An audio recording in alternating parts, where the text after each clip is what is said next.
All right, welcome back to the show, everybody. Hope you all are having a good day so far.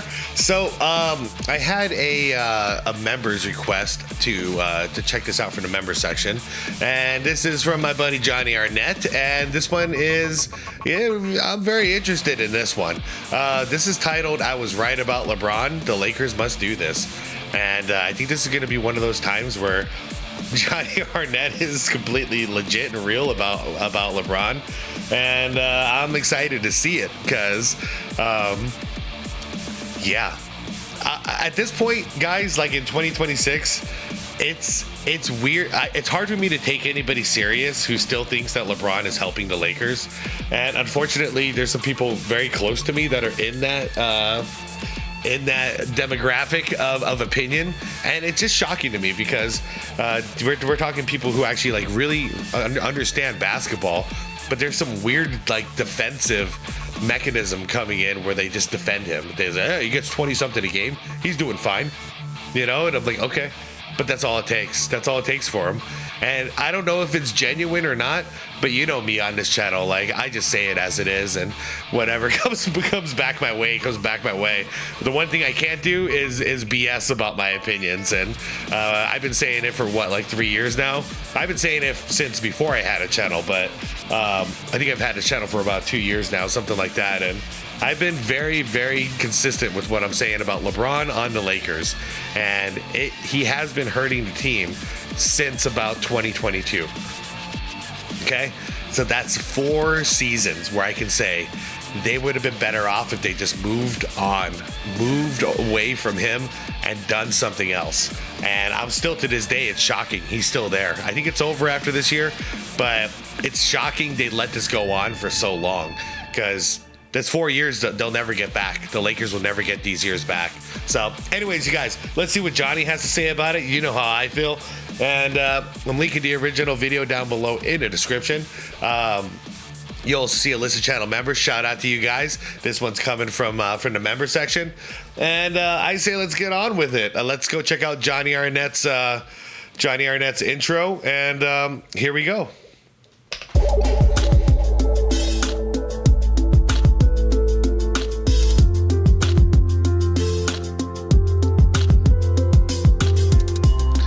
Last time I talked during one of these intros, and one of you got mad at me.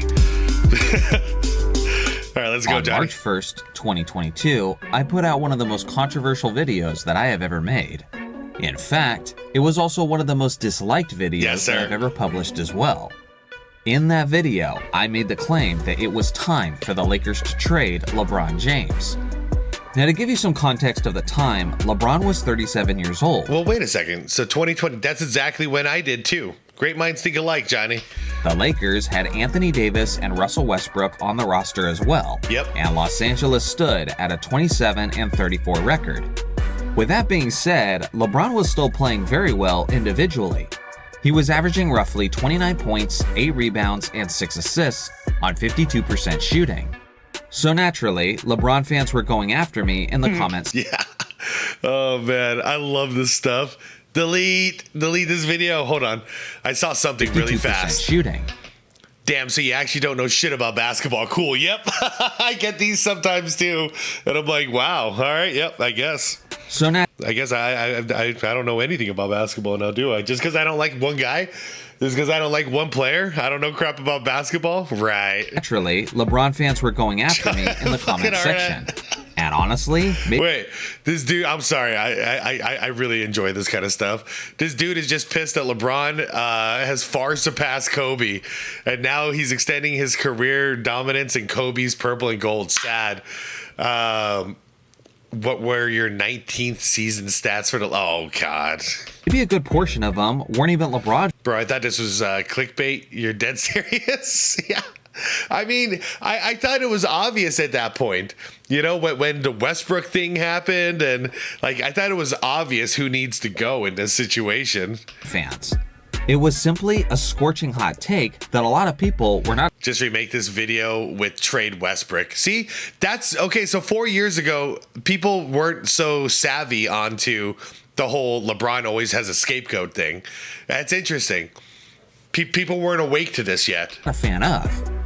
Then 5 days later, LeBron dropped 56 points in a victory, and people were rushing to my comments to tell me that my video aged like milk. Damn. 6 days after that, LeBron had another 50-point performance, and once again came a surge of scathing comments. Yeah, it's good for the longevity of the video at least. But remember, those were just a couple of regular season games. Yeah. And as someone who's been an NBA fan for decades, I know that those tend to come and go like a vapor in the wind. Yeah, they missed the playoffs this year. So I think you were right, Johnny. They're worried about, stats in an individual regular season game. You're thinking big picture. And big picture, they didn't even make the damn playoffs. What really mattered was what happened in the postseason. That year, the Lakers didn't even make the playoffs. Yes, sir. With a 33-49 record. The next year, they went 43-39 through the regular season. Gentleman sweep. And were swept out of the West. Oh, that's a full sweep, yeah. Then a gentleman sweep. Finals by the Denver Nuggets. The year after that, they were gentlemen swept out of the first round by the Denver Nuggets. This is when Jokic established his role as LeBron's daddy. And the year after that, they were gentlemen swept out of the first round by the Minnesota Timberwolves. Yeah, favored, by the way. I believe 3rd seed and the 6th seed was the Minnesota Timberwolves, and Timberwolves gentlemen swept them. It's not like they went in a 7-game battle and then the underdog won. No, the underdog destroyed the favorites. This year, they're currently sitting at a disappointing 6th spot in the Western Conference. And the chemistry of before LeBron came back, I believe they were number 1 seed. This group, or lack thereof, looks absolutely awful. To make matters worse for the people who called me dumb, the Lakers look better without LeBron. Significantly better. Last night, they defeated... You notice whenever LeBron misses a game, everyone's complimenting the Lakers defense? I wonder why.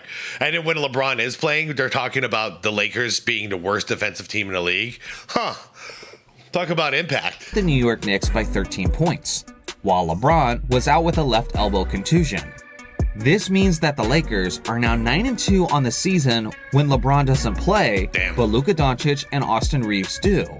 Included in that is wins over the San Antonio Spurs, the Minnesota Timberwolves, and of course, the New York Knicks. If they had that same win percentage throughout the entirety of the regular season till now, they'd be the 1st seed in the Western Conference. Damn. It doesn't stop there. There's more data that's damning for LeBron's camp. Like how the Lakers only have a 4-12 record against teams with a win rate greater than 60%. All 4 of those wins occurred when LeBron James wasn't playing. Wow. No wonder why you keep stitching out on big games, like when they play San Antonio. That's a bad record, man. You think that info is awkward? Wait until you see this. Okay. This is the Lakers' on-off numbers based on which combo of stars are active together. With Luka and no other stars, they're +5. Okay. With LeBron and Luka, but no Reeves, they're a -3.5.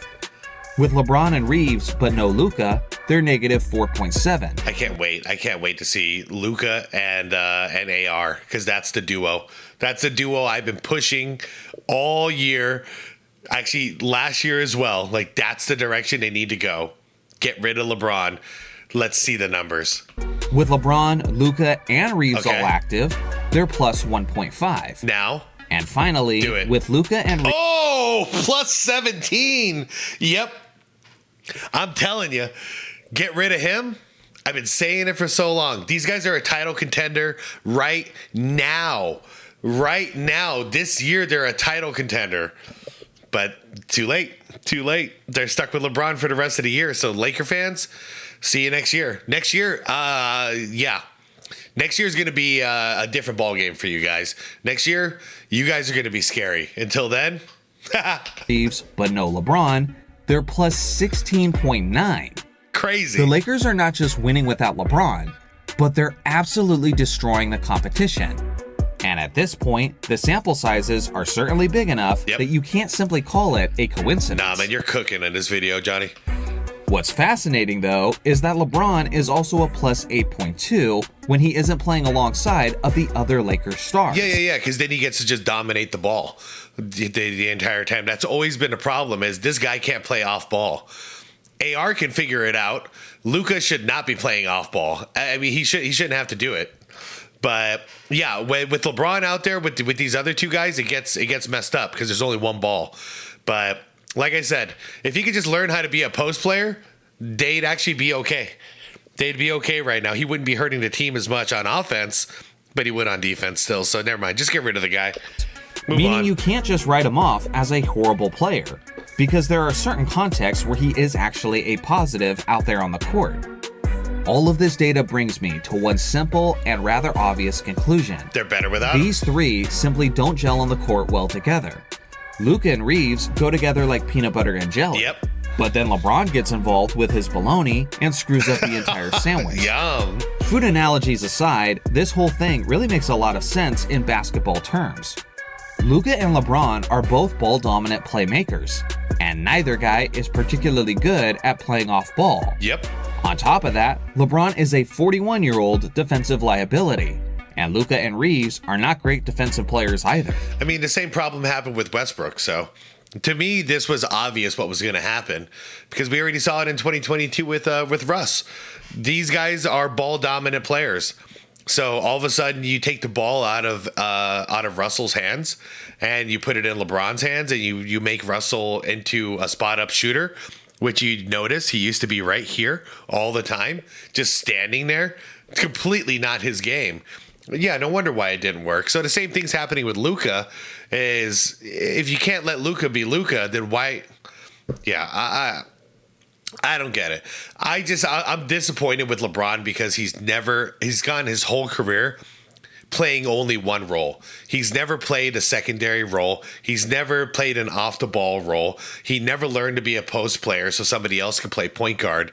He can only do one thing.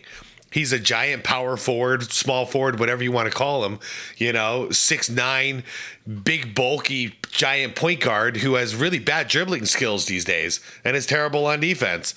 You don't want him as your point guard anymore. Maybe you did 10 years ago, but not in 2026. So those gaps in the defensive system just magnify one another and create more opportunities for miscommunications and defensive breakdowns. Some of the issues might be manageable on their own, but when they're compiled and feeding into one another, it just creates a discombobulated mess. Obviously, it's way too late to trade LeBron for a variety of reasons, like his no trade clause. Yep. It's past the trade deadline, and he's in his final year of his contract making $52 million, meaning almost no one would be willing to trade for a 41-year-old even if he was available. It makes me wonder if they did try before the deadline and no one was interested. You got to get a point. Because that price tag is ridiculous. Again, though, LeBron has been pretty solid on his own. And at heart, James is a quarterback who likes to control the offense while he's surrounded by a bunch of off-ball players. Let's be honest, with Luka and Reeves thriving with more touches, this all makes LeBron the perfect candidate to lead the Lakers' second unit. I personally have my doubts that this... Did you just say that? Because I've been the guy saying that for like a year now. Actually, 2 years. With Luka and Reeves thriving with more touches, this all makes LeBron the perfect candidate to lead the Lakers' second unit. Dude, I wonder if people are going to tear you a new asshole like they tore me a new asshole for saying that. And I still stand by it to this day. If you're stuck with him, have him lead your second unit. That's it. He'll actually perform decently, not on defense, but he'll perform decently on offense because it's him and a bunch of role players. So he can just dominate the offense, dominate the ball. It's a brain dead, it's a brainless take. Like it just seems so obvious, but people have other ideas. Like I don't think it's disrespectful for him to come off the bench. He's old as hell, and he's got two people doing his job better than him. So of course you come off the bench at that point if you want to win. But I don't think LeBron want to win anymore. I personally have my doubts that this is a role that he would willingly accept, because usually, once a veteran player accepts a reserve role, he never goes back to being a starter. It's ego, man. Jordan, when he was nursing his surgically repaired knee in his final season with the Wizards, he came off the bench in the beginning. So what? So freaking what? And I'm sure LeBron James knows this. Still, the simple fact is that the Lakers are a very talented squad, who have shown that they're capable of beating some of the best teams in the league when their roster is in rhythm. Yeah. But at this point, it's abundantly clear that this trio is incapable of having that necessary rhythm when all of them are on the court together. The real question is whether or not the coaching staff and LeBron himself have the guts to try it before this entire season is considered a wash. They won't. So what do you guys think? Is it time for LeBron to take a reserve role for the sake of the team? Yeah. Or should they stay the course? I look forward to hearing your perspectives in the comment section below. Shout out to the members for keeping this channel afloat, and thanks for watching as always. Make sure to like and subscribe for more basketball content, and I'll see you guys in the next video. Yes, sir. Great video. What do I think I already said what I have to say about this. So, I've been saying it for a couple years. If LeBron wants to win, he's going to come off the bench, and he's also going to take less money.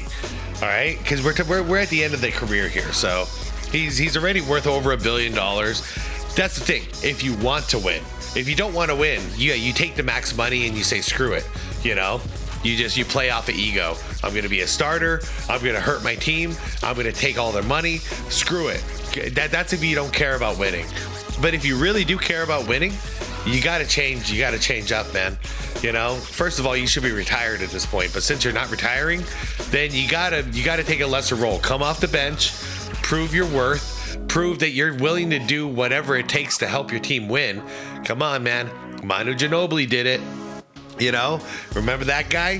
So, yeah, I don't see him doing it though, because like his ego won't let him do that. Because then that's him like admitting, oh, I'm over the hill now, which I think he should, but whatever. Can JJ do it? No, because JJ still owes LeBron for the job. So what I think, nothing is going to happen. It's going to be a completely wasted season. Sorry, Johnny. I know the Lakers are your team, and I think you probably would agree with this too. It's just a garbage season.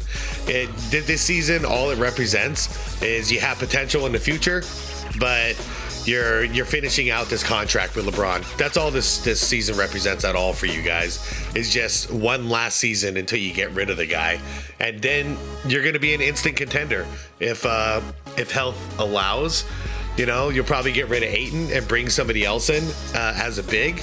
You'll free up $52 million next year. Actually, more if you get rid of Ayton as well. I think he's making like $4 million, so you have like $56 million to play around with next year and get a good defensive big who could run the pick and roll, and then it's going to be trouble beating you guys. So for the time being, y'all are screwed.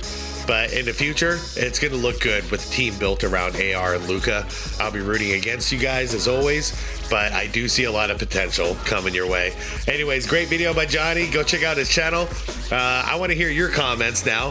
What do you feel? How do you feel about, I know most of you are going to say, LeBron just should retire. I get it. I know, but you guys know he's not going to do that. He's going to play a whole nother season after this.